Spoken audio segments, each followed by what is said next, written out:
Yeah, we on, kings and kings and queens. What's up, kings and queens? We back again.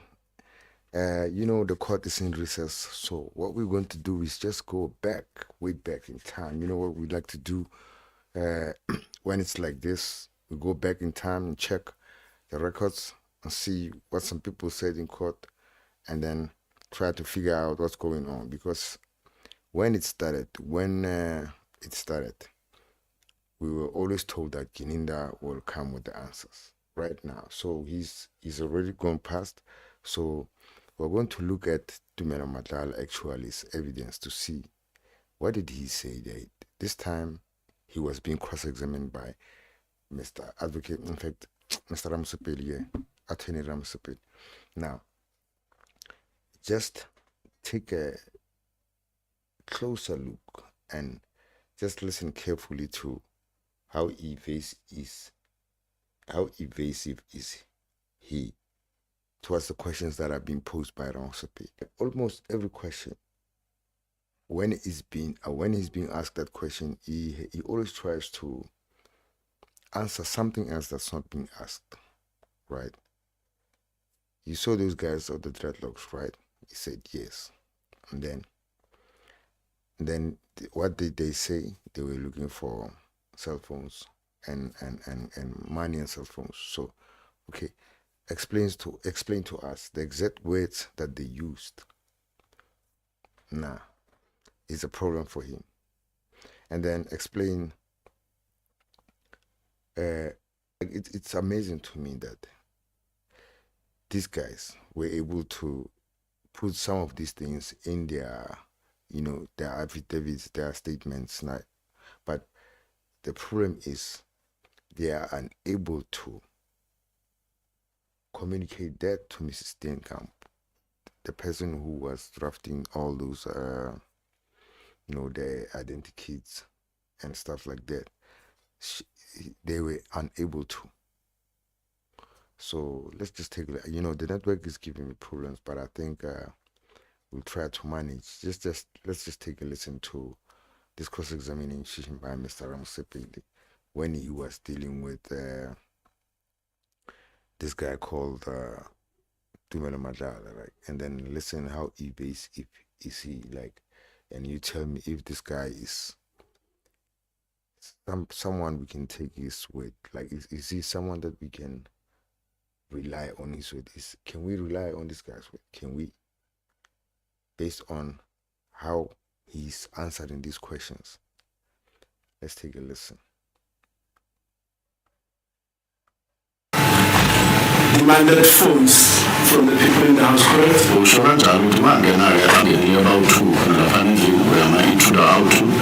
Kanti lona-ke umfishanyana wayenama-dreadlocks wase-ke ufuna ama-cellphone.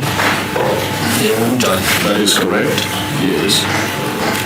And what were the exact words that were uttered by that person, the first suspect in the firearm?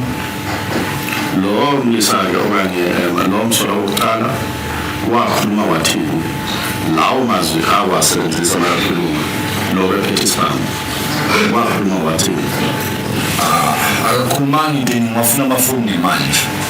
He didn't say much. He only demanded the cell phones and money. That's it. Yeah, but understand, what I'm asking you is the exact words that he said, if you recall. Yabona-ke engithanda ukuzwa ukuthi wasebenzisa maphi amazwi futhi makakhuluma wathi ilokhu engikufunayo kuwe. Noma ngingiwasho exactly amagama awasho nje benjalo but ungakhumbulayo ukuthi wafuna amafoni nemali. Ngibona ngikhumbulayo lokho. Even though I cannot recall the exact wording, however, what I remember is the fact that he demanded the cell phones and money. That I can remember. In what language did he demand cell phones and money?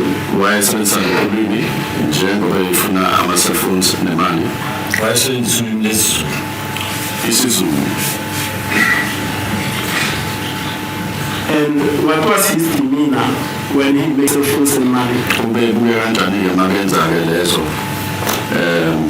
ephothayo futhi lezo zinto. Angiqonda ukuthi kubuye kanjani mhlawumbe how can you understand when he's trying to concentrate on lying to us? Now, listen to this question. This question was also posed to this guy called Mtokozis, right? And also Zandi Kumar when they were in court. De novo after de novo. Now, remember what they said. And it was even a large halabaloo, like Mtokozis couldn't explain what he was trying to say. Now, listen to this guy. Tumelo Madlala is saying he used isiZulu. But now, what did Mtokozis say? He said this guy was talking in Zulu Sotho. In Sotho Zulu, like Sotho Zulu, something like that. Something Zulu that is, why is Tumelo Madlala not anxious or eager to explain that, those nitty-gritties? Sotho Zulu, he's just saying he was using Zulu. You see where they differ? Anyway, let's just continue and listen some more to this cross-examination by Mr. Ramsopit, and then I'll keep on dropping some comment where I feel like I need to make a comment, where I find some interesting points, and then you can drop a comment below.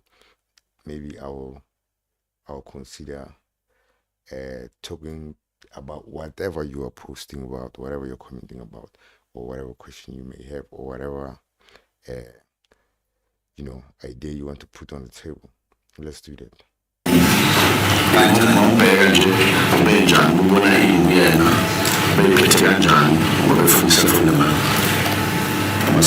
Sina ngisola ngingangena ukuthi ngibheke umuntu engiyezifuyile ukuqala novalo phakathi nawuthuka yonke lento so angibuke exactly emehlweni isikhathi eside. My observation not be an observation of a person that would be relaxed as though they're watching a movie. Remember, I also was shocked, I was frightened. So my reaction to that type of a scene wouldn't have been a quite relaxed observation. Now, did you see the firearm that night? There was one was yes, was in possession of that firearm. And how did that suspect in the firearm hold that firearm as he came in towards the hallway in the house? He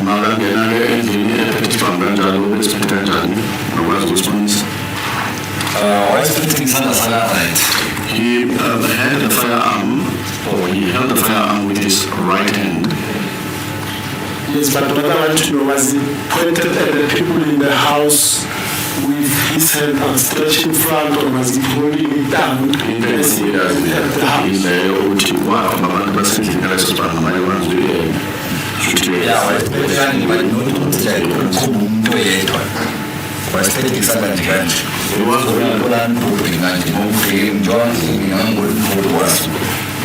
It was wielded in that fashion, in other words, in a pointing form, even though he wasn't pointing at any person in particular, but it was in a pointing form. And I was able to see the barrel of that firearm. As I was positioned like that, when I looked at the firearm, I could then have access to the barrel of firearm as it was wielded in that fashion. Now, taking from what you said, it wasn't pointed at a specific person, because remember, according to the photos that we've seen, there were two couches with 3 people on this side and Kenny on the other side towards the passage. Did he move it around to show his dominance on the people in the house, or was it just in a fixed position but not particularly?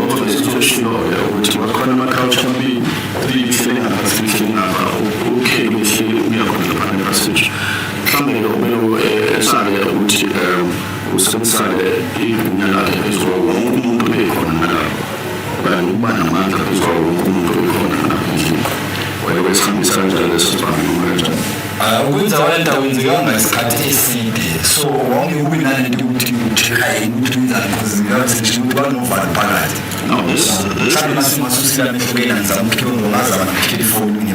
Now, this incident actually happened at the shortest time I can remember. One would not necessarily be having an opportunity to can observe person was doing in detail. Remember, already it was under shock as well, and it could have been that I also took out my cell phone from within the pocket at the time. Now, during that stage, did the gunman cock or make the firearm? Regardless of stage, was British farm, the British farm, as a scat. I often this called my ananas. No, he didn't cock the firearm. He just barged in there with the firearm wheeled out. Now, just to go back on something that you just mentioned before about the firearm, which position or from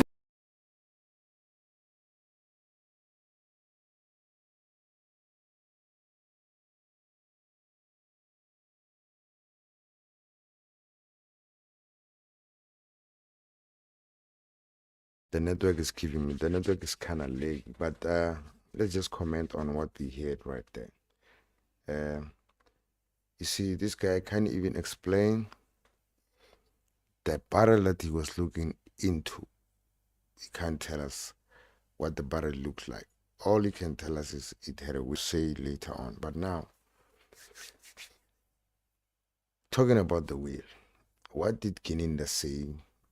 In fact, which gun did Gininda present to us up to so far? We know that he's talking about the 9mm which was tested by Mabena. But the problem is, the scene was already contaminated by then. When all the people who came after 9 o'clock in the morning came and started doing their work, because that's when they came. In the night when the incident happened, Mtetwa came. He gave us problems by not even, interviewing, in fact, detaining Kelly and whoever was there. He just went to the hospital, and when he got to the hospital, Kelly was moving out.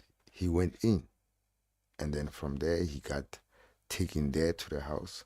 When he got to the house, what did he do?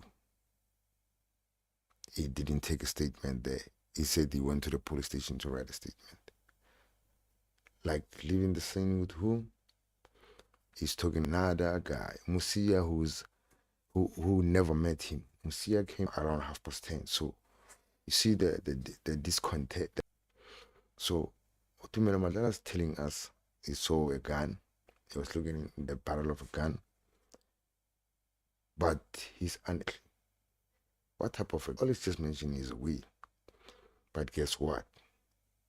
The biggest detective in the country tell us no. The gun is a 9mm. It's this case is a problem.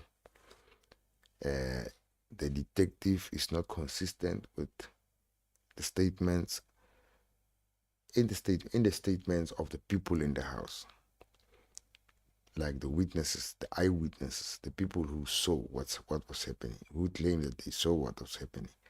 He chooses what he believes, and he chooses what not to believe. He doesn't take the story of them seeing a wheel with a gun, really gun experts. But in the same breath, he is telling us these people saw somebody with gold teeth, and then they saw somebody with dreads. But now, in the same breath, he doesn't believe now those descriptions of the people in the house. He just wants to take the description of somebody who was claimed to be in the street, seeing someone from a distance, and this guy claims that he was able to see somebody's gold tooth inside the mouth from far away. This is what's like the detective is choosing to rely on. This is the kind of information that he's choosing to rely on, not something really concrete, not really, touch, something that we can say, yeah, no, you know what? There's a video footage from the next door neighbor showing us first two guys entering, and then while something happening, because probably it won't have audio, and then we see one guy run in, the third guy, and then while the third guy is running in, I don't know what's happening to Longo Twala and this guy because they both ran out. So this video footage from the neighborhood, CCTV footage, should be showing us all those scenes, that guy running out, and then the people who ran out now eventually heading towards the park as it was claimed. If we saw that, or if we hear in court them discussing about it, that there's this video footage from the next door neighbor, blah blah, I thought there was something like that would really convince us, but no, it's just hearsay, twisted statements, like statements from people in the house are twisted in a way that the detective feel like they have to fit his narrative, the way he wants the case to head, the way he wants the direction that he wants the case to take. Let's take a listen just for some more, and then we'll make some commentary after a few moments. It was blackish, worn out, kind of rusty.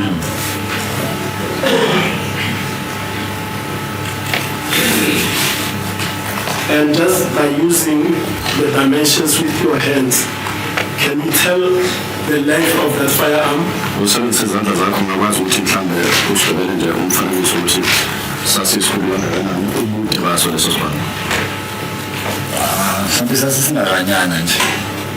That could have been the estimated length of the firearm. I went the 40 foot. About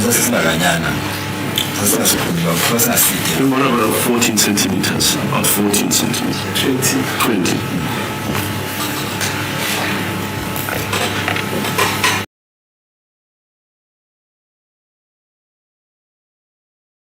Just listen exactly to what he's saying there. The size of the gun. When he's asked about the size of a gun, he says Ngananyana. Which 9mm is Ngananyana like? Let's talk about it. He says it's small. So it's actually meaning this kind of small, but the detective brought us a 9mm, and 9mm is not small at all. Anyway, let's take a look. Let's take some more.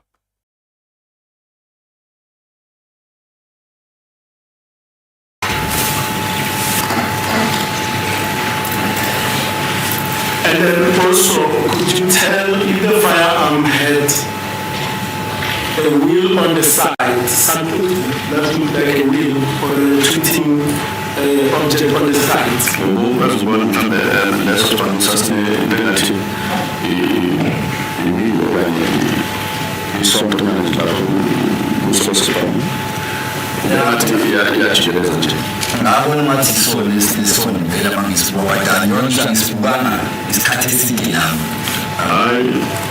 I look at it and I kind of already said that I didn't take a lot of time to observe the firearm, but it looked to me as though it was a firearm that had a wheel on it. Now, prior to the events of the 26th of October 2014, had you seen the person that was holding the firearm in the house that night? But I just got here, 26th of October 2014. Long Lisa, long to the Pettis Parmada Society. We were on board, we were on board. Just Carlos 26. Yes. Hangway 26. We were born. No, my movie. No, this one is fun. I've never seen it before. And after the incident of the 26th of August 2014, October 2014, I'm sorry, did you see that person again? Have you ever seen him since? We're Carlos 26. October 2014. No one born for it. I've not seen him. Now, would I be correct to say that the people that entered the house that night, the two suspects, they were complete strangers to you? Now, I'm sure you're with you. Lava the Bagana, God of Switi, Abantu, Mabazi. Yes, those were unknown people to me. Now, you testified, and if I understood your testimony correctly, is that you only saw the second suspect because you didn't immediately stand up when the rest of the people stood up to confront the suspects. So you only saw the second suspect later, correct? Ngabe kunjani ukuthi wena uyibona iwesishashana ngoba phela ngenkani wonke umuntu esimuyaku umsolo wesibili wena zangu umenako ngaleso sikhathi wase umbona emva kwesikhashana-ke ngoba zangu usukulokushini indlela aqhamuka ngayo bemalapha ngomnyama ubonayo so lo munye wayengakaveli ngaleso sikhathi.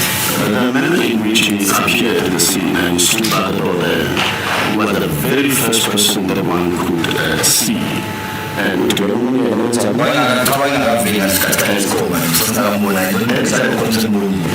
time that we were pointed the firearm from this one who was in possession of the firearm, the other one had not appeared as yet on the side. Okay. When did you see the second suspect for the first time that night in the house? Lona there was me, one more than me for the location. Angithi uqala mefika emala esikhomba efuna afunde imali masuma nomfana lo mpush. No, isn't it so that the first one that came and pointed us with a firearm and he demanded the cell phones and money, and there was this young man that stood up and pushed or fast at him. Now as he thrusted him, everyone else stood up because he thrusted him and then exited ran out of the house. And then there was a stage where everybody then stood up. Wait. Now let's follow this chronology of events. He says the first suspect came in and pointed them, right? Then demanded whatever was demanded. Now, immediately after that, he's being asked about the second suspect. You see how careless he is and how, like, his story, like, he's not well rehearsed. His story is not, like, implanted in his head. Now, he's telling us immediately Longotwala stood up. Are you telling me that even before the second suspect came in, Longotwala had already stood up and I confronted that guy?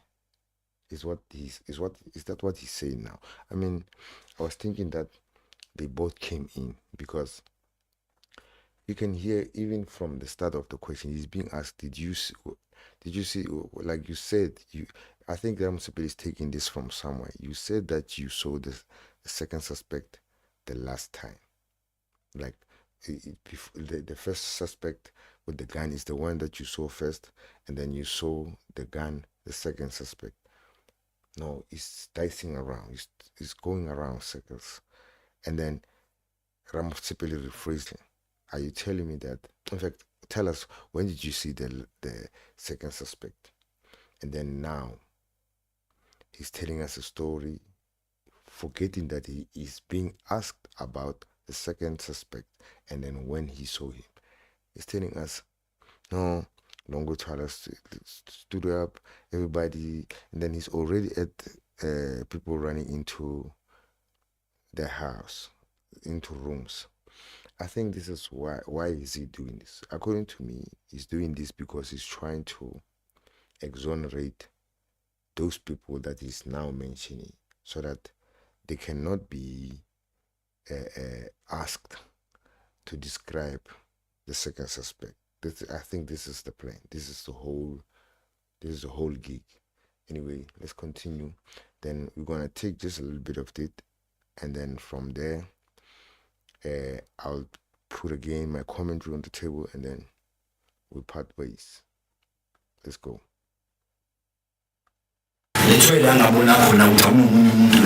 Now, at that stage where Kelly went and ran into the other bedroom that is just on the right, this is when there was at that